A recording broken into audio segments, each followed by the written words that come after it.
कंकाल का रहस्य। चौरा गांव के खेतों में इन दिनों खुदाई का काम चल रहा था। असल में इसी गांव से होकर एक अच्छी सड़क गुजरनी थी, इसलिए यहाँ खुदाई शुरू की गई थी। अचानक एक दिन खुदाई करने वाली मशीन से कुछ टकराता है। बाद में जब खोजबीन की जाती है तो वहां से 2 कंकाल मिलते हैं।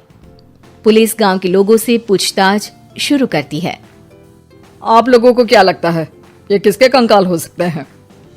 अरे साहब, हमें क्या पता ये किसके कंकाल है, आप ही लोग पता लगाइए। हम लोग तो बहुत ज्यादा डरे हुए हैं। हाँ, हमारी फॉरेंसिक टीम अभी आ रही है। ये बताओ कि इस गांव के रहने वाला कोई जोड़ा गायब तो नहीं ना? क्योंकि शुरुआती जांच में तो ये बात सामने आ रही है कि एक कंकाल किसी पुरुष का है तो एक किसी महिला का। साहब, हमें तो बहुत डर लग रहा है। ऐसे कंकाल मिलने का मतलब गांव के आसपास ही किसी की हत्या हुई है या फिर किसी को जलाकर मार डाला गया है। हाँ साहब, हम अपने परिवार को लेकर बहुत ही ज्यादा परेशान हैं। देखिए, आप लोगों की परेशानी हम समझ सकते हैं, लेकिन आप लोगों को पुलिस का सहयोग करना होगा, क्योंकि आपके सहयोग के बगैर हम ये पता नहीं लगा सकते हैं कि आखिर ये किसके कंकाल है और इनकी हत्या किसने की।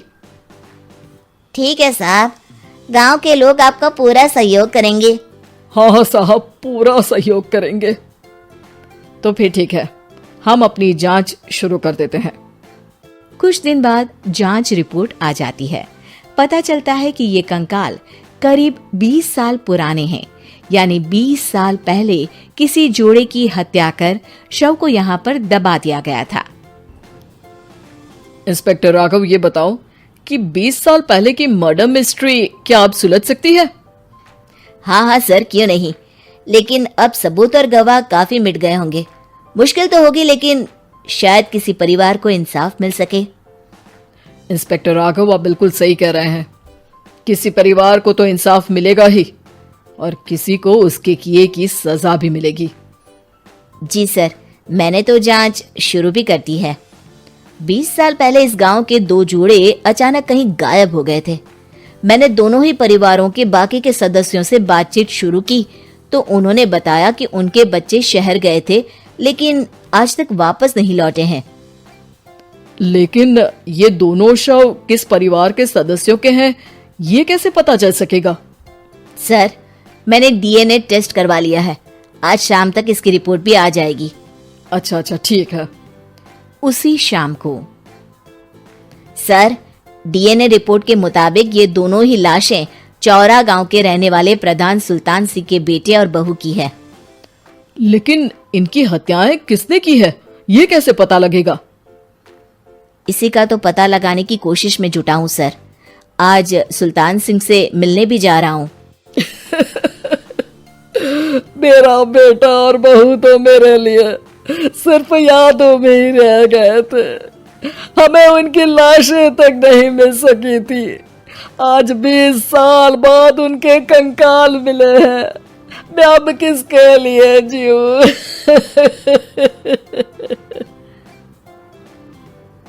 लेकिन सर, क्या आपकी किसी से कोई दुश्मनी थी?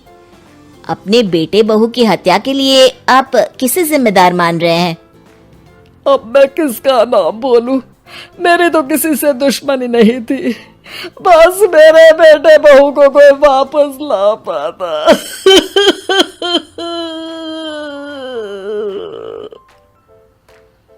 इसके बाद सुल्तान सिंह फूट फूट कर रोना शुरू कर देते हैं।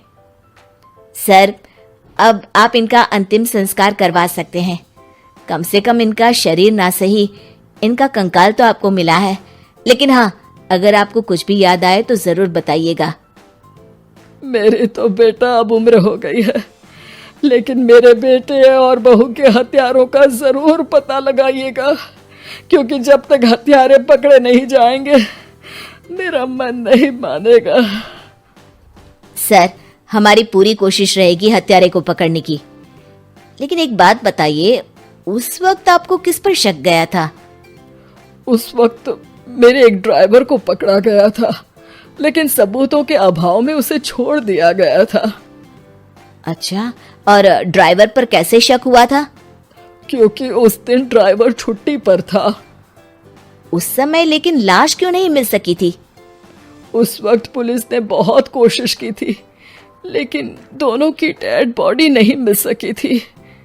ठीक है, हमारी तफ्तीश चल रही है, मैं फिर आऊंगा।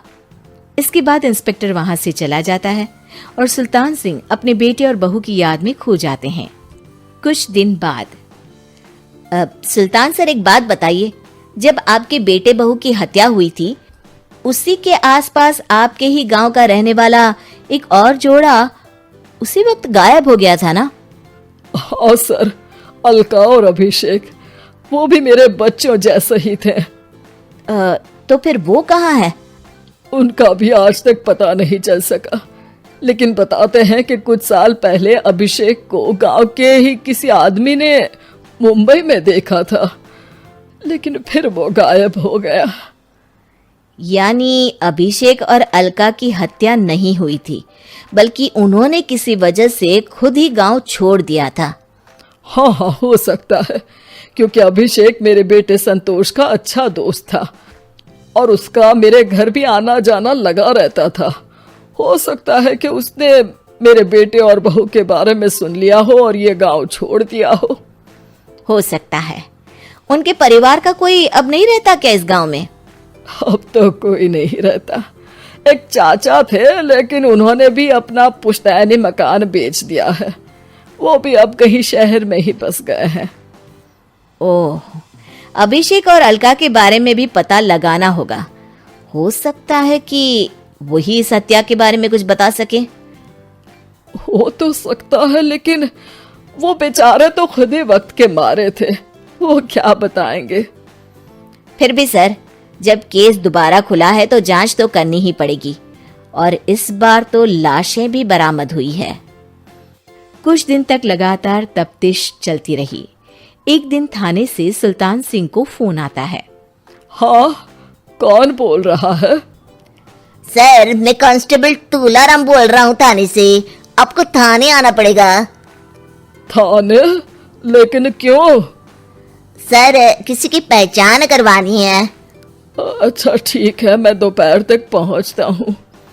सुल्तान सिंह दोपहर में थाने पहुंचता है। कई पुलिस के अधिकारी वहां मौजूद रहते हैं। सर, आपके बेटे की हत्या का रहस्य आज शायद सुलझ जाए। अच्छा इंस्पेक्टर राघव, पर वो कैसे? सर, उस आदमी को देखिए, क्या वही अभिषेक है? सुल्तान सिंह की आंखों में हैरानी से आंसू आ जाते हैं। हाँ सर, यही अभिषेक है। ये आपको कहाँ से मिला?